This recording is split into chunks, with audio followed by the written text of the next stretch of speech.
It's the Locked On Flyers podcast for Monday, May 29th. Your daily dose of Flyers news, analysis, and high quality content that is going to try and read the tea leaves with Danny Briere and Brent Flahr for this upcoming draft.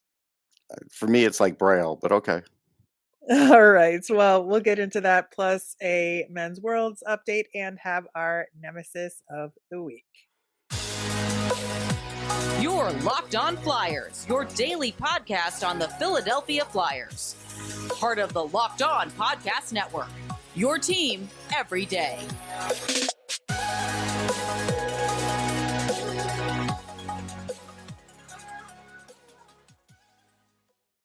Hey there. Thanks for making Locked On Flyers your first listen every day. I am Rachel Donner. You can find me on Twitter at rmiriam. I'm here each and every day with Russ Cohen, who is on Twitter at Sportsology. You can subscribe or follow us on YouTube. We're now on the SiriusXM app. Anywhere you listen to podcasts, you will get our latest episode as soon as it's available here on the Locked On Podcast Network, your team every day. Hope everybody had a good Memorial Day weekend out there or is wrapping their weekend up as you listen. New week, new look for us over on YouTube. A little new graphic layout for us. So thanks to the team over at the Locked Looks On nice. Network for that. If you're not subscribed on YouTube, you should do so. So you get to see what we're talking about right there. Looking at the Men's Worlds Tournament, Russ, very disappointing end to the tournament for Team USA. And it is hard to have good thoughts coming out of this tournament for Team USA, despite the fact that they were by far the best team in the tournament in the round robin. But then you get to the medal rounds, they lose in the semifinals, very tragically, like giving up a goal late, an overtime loss. Same things happened in the bronze medal game to Latvia. Gotta hand it to Latvia. What a tournament for them, coming back from a slow start to wind up with the bronze medal. But yeah, very disappointing there. Yeah, fun fan base. They really know how to celebrate. Good for them. Maybe the U.S. guys were looking to get back for barbecue, and they played as Oh such. no. I just, I don't know. I mean, it was it the greatest put together team? No, no, it wasn't. And that's I can't blame David Quinn, because like for a while he was doing a really good job, but again, they were piecemealing this team and whatever. I mean, they underperformed for sure. There's definitely some bright spots, but again, I don't put too much emphasis, or I don't overemphasize this tournament, especially with someone's development. Like I don't even tie this tournament to anybody's development. Now I know some players, like a Matt Zuccarello got signed off the world champion. That's fine. I mean, that's already, developed pro player that you decided that, hey, we'll take a chance on this guy. That's fine. That's different than a prospect. Absolutely. And we have not found out the outcome of the gold medal game for Canada yet. But Scott Laughton did score that empty net goal to seal that game in the semifinal to send Canada to the gold medal game. So we'll see how that turned out for them. But you're talking about prospects. And of course, in this tournament, we're focused on Cutter Gauthier. And Hmm. he had a tremendous tournament, most shots on goal of any player to a certain point, but then no points in the semifinal game nor in the gold medal game. And to me, this is a case, and this is the case for USA overall, that this is a cobbled together team, like you mentioned, who doesn't know how to step it up for these medal round games, whereas the other European teams are used to playing together more often and have a little bit more to play for here overall. Hmm. Latvia, especially with the tournament on home ice, and Latvia hockey is the number one sport in their country, so Hmm. it's just a different kind of atmosphere, and I think it's honestly a good learning experience for Cutter Gauthier. No, it is. I mean, look, he's played it in enough international tournaments to kind of know how this goes, the routine, the way the games are, the way they're calling things. He knows all of that. Um, did he, just sort of like as a young player, come up short in the end? Yeah, that's what happens a lot of times with young players. So, Yeah, I don't count it against him, just like I don't count all these goals for him so much either, because I have to look at the breakdown and see how he got them and what they looked like and everything else before I say, "Oh, look at all these goals." Like my brain just doesn't work like that anymore, Rachel, because of all the stuff, film work and other things that I have to do with prospect work. Like that's how my brain works now. Yeah, I think for me in this tournament, it's really looking at the number of shots and the kind of shots that he's taking. It's very clear that he's a shoot first guy. No doubt. Oh, no doubt. And that's what he was. He's as advertised, right? When we picked him in the draft, Hmm. that's what one of his selling points was. And that was something that the Flyers needed in the system. And that he's, not finishing on all of them. But when you take that many shots, it's Yeah. it's just a matter of picking your spots, and I think all of this is part of his development in terms of picking those spots and learning how goaltenders are going to react to his shot at different levels of the game and with different styles of play. And to me, that's where the good learning experience is. Yeah, no doubt. I mean, those are things to look at. Um, Again, we have to remember this is on bigger ice, so the game looks a little different. There is going to be a little more room out there. You have to sort of adjust for some of that too. So my brain does do a little of that adjustment, but he had a good tournament, no question. Yeah, he did. We are going to be focusing a little bit, like I said in the intro, on reading the tea leaves with the draft as far as what Danny Briere is saying, what Brent Flahr is saying. Um, I do want to touch on what they're saying about Cutter Gauthier at this point, because even though Danny Briere was there in sort of the last administration, so is Brent Flahr, and they are both part of the team responsible for making that pick. And as we've Hmm. mentioned on the show, that even though Cutter Gauthier is a great player, wouldn't necessarily have been the pick we would have made. And Right. so seeing how they talk about Cutter Gauthier at this tournament and in general is a really interesting thing to follow. It is. It is. And I don't know if you're going to go through some of the bullet points because I can counter at least one thing that they're saying, maybe two, but I think for the most part they have it right. But there are some things though. Yeah, so they both are obviously very impressed with him because they kind of have to be, but also it's true. He is an impressive No, he's player. an impressive prospect. There's no Yeah. doubt. So I don't think they're trying to oversell him at this point. I think they're No, they just have actually their beliefs and that's yeah. what it is. Yeah, so, they both are liking the fact that he's taking a lot of shots. They both Hmm. like that he's strong and willing to cut to the inside So to take that's something those shots. he is willing to do that. What I found that he's not as willing to do or not as good at is winning the battles on the boards. That's something where that's going to have to change because it's nice that he's willing to cut to the inside, but sometimes you're going to have to win that puck battle to be able to cut to the inside with the puck. And that's more of his, metamorphosis that has to take place. Right, and that's a good transition into talking about him as a center versus a winger, because as a center, you're gonna have to win more of those puck battles, right? And be a Yes. distributor, whereas he's more of the shooter guy. So when the Flyers would be on the rush as a center, sure, he can take that shot, but if he's the trailer because of the breakout, like, that's a whole different story. And so based on how he's played with BC so far and this tournament, it seems like starting on the wing is the right move. And I think Brent Flair is hedging his bets here, saying, he still thinks he can be a center in the NHL, but, you know, he is playing well on the wing and producing and doing the right things as a wing. Yeah, I think he's just saying the same thing he said in the draft, but I think deep down he believes it less because again, you saw that David Quinn chose him to be on the wing. Uh, Now he did do okay at center. We detailed what he did in college, and that's fine. Next year, I mean, they've got the whole top line from the U.S. So unless that's the second line, they're going to put Gauthier as your top line center.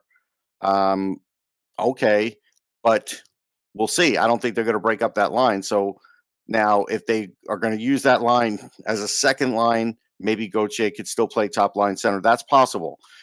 But at this point, if I were the Flyers, I would say just move him to the wing because that is where his talent lies. He can pass the puck and he's pretty good at it. Like, this is, I get that the player wants to play center, But again, I also see the roadblock with the coach because this is somebody that is close to the NHL, and I don't think he's going to get the chance to play with the Flyers at center at any point during his first season.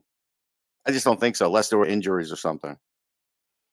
Yeah, I think so as well.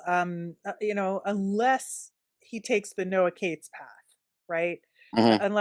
Unless Tortorella sees something in him similar to Noah Cates in terms of the ability to translate that play. The problem is those two guys are very, very different They are. players. Cates was always a very defensive player. He always had the offense too, but he was always a very good defensive player. I mean, Gauthier is not known for his defense. Let's be No, fair.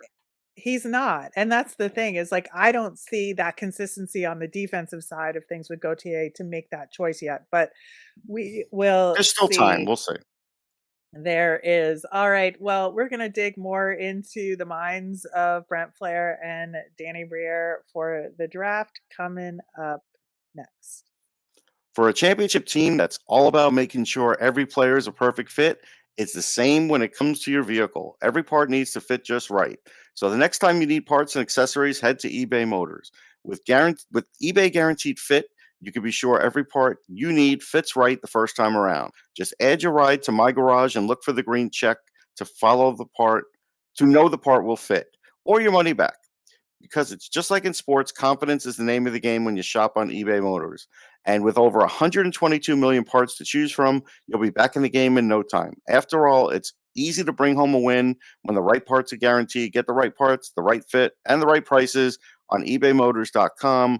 Let's ride. eBay Guaranteed Fit, only available to U.S. customers. Eligible items only. Exclusions apply. All right. Heading into this week of programming, we have a lot of good stuff to talk about. We're going to dig into the weeds of the salary cap and how the Flyers can get out of it in terms of specific moves and all of that. So tune in this week to hear that. Talking about Danny Briere and Brent Flahr and how they've been talking about this upcoming draft. It's been interesting how they've complimented each other and covered each other's comments at the same time. Brent Flahr did an extensive interview in the Philadelphia Inquirer about it. We'll link to that in the show notes so you have it. But I think that they're both trying to, again, sort of hedge their bets across the board here, right?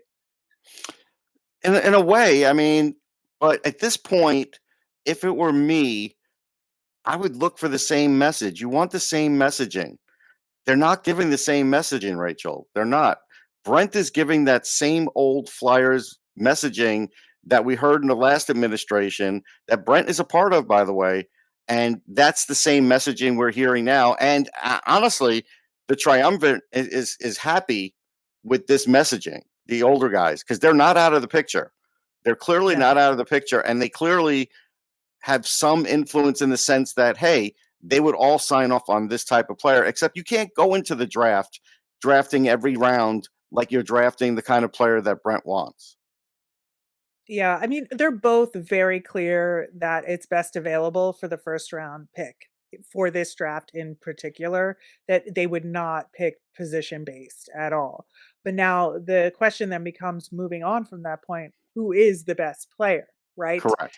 And what characterizes the best player for both of these guys. And this is where I have a question about Keith Jones and his influence in this process, because if you listen to Keith Jones on the Flyers broadcast, and again, it's hard to say whether he thinks he needs to say these things because of who he thinks Flyers fans are and what they want to hear, or is it things that he truly believes. However, he talks a lot in the broadcast about tough guys and guys that can make hits, and just the bigger, like, heavier game guys. And Brent talks about the heavy game all the time. And so are they on the same page with this stuff in terms of what Keith Jones is going to bring to this mix? But I do think you're right that Brent Flahr is saying the same things he said last year. Yeah, they're all on the same page with this. And Keith, as far as he's concerned, this is winning hockey. This is what you see in the playoffs. But the problem is you're getting these guys for 3 to 5 years down the road. You don't know what winning hockey is going to look like in the NHL in 3 to 5 years. It looks different now than it used to. Yes, there's still toughness and some heaviness, but there's a lot of speed guys in there. There's a lot of Braden Points. There's a lot of Jack Hugheses. There's a lot of Cole Caulfields. These guys are all having an impact too. And if you start to diminish your chances of drafting these guys, you're going to be just like a one-dimensional team. You're going to have, it won't be one-dimensional, it'll be like two-dimensional, but you'll be missing that other dimension being elusiveness and tremendous skill and game breakability and playmaking, because a lot of the bigger guys don't have that. Some do, but the ones that do, are the ones you're getting, like 7th overall.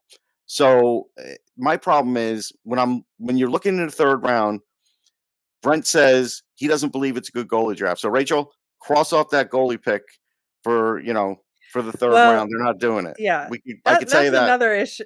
Yeah, that's another issue we're going to get to. I want to stick with this 7th We'll stick with pick this for just a brief moment more, Yeah. because I feel like this is where they're going to have to duke it out behind the scenes, because Danny Briere is that smaller goal scorer guy. I mean, that's who he was, and but it doesn't mean he believes that.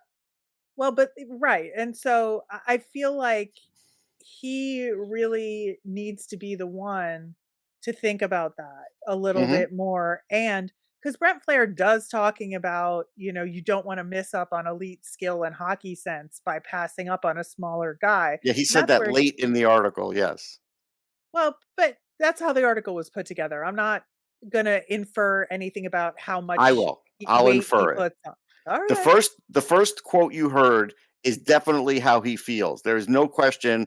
And me and a lot of people feel about that. And the other one is oh yeah, by the way, we're not going to pass that up, because he knows in those first 7 picks, there are going to be those guys that have elite talent. But Rachel, I'm telling you, if it goes between like Zach Benson and Dalibor Dvorsky, if they're choosing between those two, they're not taking Zach Benson. They're not doing it. Yeah, I think it is debatable. I think it is debatable. I think that you're right in a lot of ways, based on what we know from past history. I think you're right. Could it change? I certainly hope. I hope that it could change, and I hope that the consideration is there. And I think that Danny Briere could be the guy to change Brent's mind on that front, because he does have that final say, just like Chuck did. And I feel like Chuck's final say was part of why they picked Cutter Gauthier. So ultimately, I think that Danny Briere could make a different pick, and it's going to be, his pick to live or die on here. And it's going to be extremely important for him. So I think Danny Briere is going to be extra careful and extra thoughtful about this, because he has no other choice but to be that way.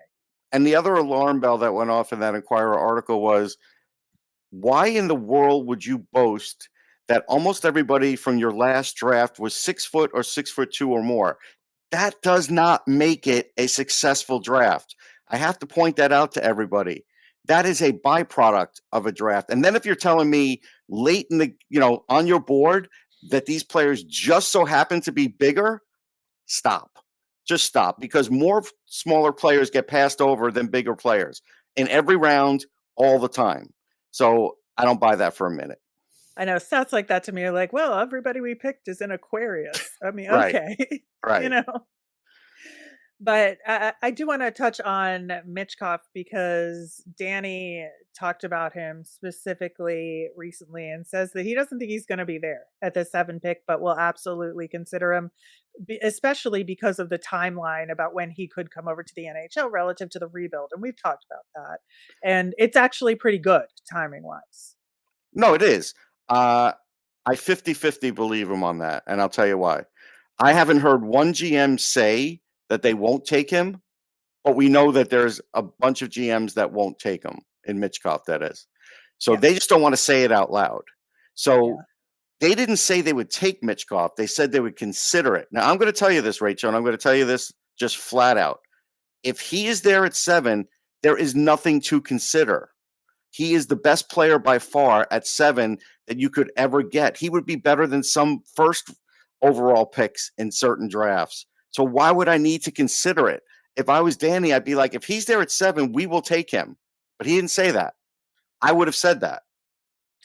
Yeah, part of me thinks that you're right in terms of there's some doubt, and part of me thinks he just wants to be cagey because he doesn't want to talk about specifics in Yeah, but guess public. what? Here's the funny thing. By not being cagey, by saying that I do want to take Mitchkov here, if the Capitals do want him, then they're going to be worried. Do you think the Capitals are worried now that the Flyers are going to take Mitchkov? No. No, no, If they I want don't him. think so. No. But if I would have said that, you understand the psychology there? I'm telling you the truth, but now at least I've said it so the other team knows, hey, they're going to take him. They said that. That is entirely possible. Going back to your comment about goaltending, Hmm. this was actually, of all of this was the thing that bothered me the most because, I think there was good and bad in what they were talking about with the seventh overall pick. But with goaltending, we had a whole week last week on our show where we talked specifically about the goalie pipeline on the Hmm. Flyers and how it was super important for them to restock that goalie pipeline. And Danny Briere said specifically that he did not think it was an immediate need. And I think that he may have been thinking about it in terms of the Flyers and next year in goal, which is true, but that's such a narrow definition Then you of have to be what. specific if you say that. Yeah, and I just don't think he was specific enough that it has me worried that they're not as focused on goaltending in this draft that Well, as they Brett need just to said be. in that article, it's not a deep goalie draft, and I couldn't disagree more. I couldn't. Now, if you want to We say it's talked not, about 10 different goaltenders I last know. week. Now, 10. again, Rachel, if you want to say, if Brent said, hey, I don't think there's a superstar goalie in this draft, okay, fine. But But don't that does say it's not not a equal deep deep. goalie draft. Yeah, Yeah, you could if you have one superstar goalie and then no other goalies, that is not a deep goalie draft. But if correct. you have no superstar goalies, but 10 solid goaltenders that have potential, that's a deeper draft, right? Yeah. So this has me worried because now I don't even know if they would even consider taking a goalie, which is crazy to me. This is a good goalie draft. You take a goalie in this draft. You do. I don't understand it. Where are you stocked with goalies that you're not worried about this? Like, I get it if you're not worried today, but be worried 4 years from now. You Yeah, never know. let's Carter Hart could get hurt. let's hope that it's just that he wasn't being specific enough, but Oh, stop. No, I'm not fingers going that crossed route. there. Yeah. You Okay. could cross your fingers. I won't. All right. Well, we do have our nemesis of the week to name, and that's a favorite part of our show each and every week, and we will do that coming up next. All right, Russ. If you were listening last week when we talked about our nemesis, for me, it was waiting for that very first significant move that this new administration was going to make and what kind of tone would that set. And so for me, it was like, okay, am I nervous about what this move is going to be? Do I have to be patient about it? Is it not going to be until the draft pick? Like, what's going on here? Still so far, we don't have that first move yet from this new administration. They're still onboarding, still trying to sort things out, and still kind of on that messaging tour with Mhm, Jones out there, and then Brent and Danny doing interviews and such. mhm. So still fingers crossed that they set a good tone with that first move. As far as moving forward, slightly off topic, from the Flyers. But man, waiting for that Stanley Cup final. I mean, God bless the Dallas Stars, but they pushed this series to a sixth game, which triggered the later of the two Stanley Cup final schedules. So we are not going to see game one of the Stanley Cup final until Saturday, June 3rd. And it just, I know we're almost in June, but it just seems like maybe the Florida Panthers are going to be sitting around for a week and a half by the time they play again. They will, but that's not a nemesis for me because I'm trying to plan how to cover that, and I had my finger on the button. Although I knew Dallas was going to win yesterday before the game started, because I just had this feeling they were going to play for Hmm. their captain, and I Yep. think and they did, and I think now that the captain's back, they're probably going to lose the next game. I just think I that's would how not be human nature is. shocked. That's how human I nature know. is sometimes. We're going to fight for our captain, and then when the captain's back, it's like unless he wins the game for you, I just can see it going the other way. But I actually, planning wise, I can't say that was my problem. Um, my nemesis is again the Flyers mentality of We want to be big. We want to be heavy. We want to be fast. Okay, here's the problem. How many big, heavy, fast guys are really in the league? Every team you look at, some of them have heavy guys for sure that are fast and that are big. But a lot of these teams have a mix, and you have to have a mix. And the reason you have to have a mix is you go look at the Jersey Devils. If Danny Briere wants to look at the Jersey Devils and quote them as saying, like, hey, this is how we want it to go, well, then you better start paying attention to the guys like Jack Hughes, to the other smaller players on the team, faster, smaller guys, because they have them. They're not all big. Yeah, that is So, absolutely true. so that's my issue here. So that's my nemesis. Yeah, and that goes back to the whole copycat league conversation where, Keith Jones talks about looking at Carolina and their defense. Well, they got swept again in the conference championship. Right. And so maybe that gets you to a certain point, but ultimately in the end, and this sounds so basic saying it, but it's true. And everybody has to remember this, that you have to have a well-rounded team. You have to have Yes. guys that can do all sorts of things. You have to have guys who can be flexible because, injuries happen, guys go down, you got to adjust, and you have to be able to put it all together at the right time. So it's having goaltending hit at the right time. Talk to Florida about that. It has to have a power play that's working for you. All of these things, there's so many different variables that to copy a winning team, it could get you to a certain point, but it almost certainly will never get you to the cup. So I got a stat from you coming from Elite Prospects, who I write from. These are the top 3 heaviest teams. Number 1, Anaheim Ducks. Number 2, Arizona Coyotes. Number 3, Boston Bruins. None of them are going to be in the Stanley Cup. I rest my case. Yeah. All right. I always appreciate a good stat backing up a point. And yeah, I just want to touch on one more thing briefly before we wrap up. The Memorial Cup is underway, and J.R. Avon, Flyers prospect, is playing in it. And Peterborough lost to Seattle in the opening game, but J.R. Avon scored in that game. A really nice breakaway that was a 2-on-0, where he skated up, I would say 2/3 of the way up the ice, and just took the shot, didn't even pass it, Yeah. and scored. So I think his instincts are really good. I'm having a lot of He's fun got watching really him good develop. instincts. Yeah, I like that. No question.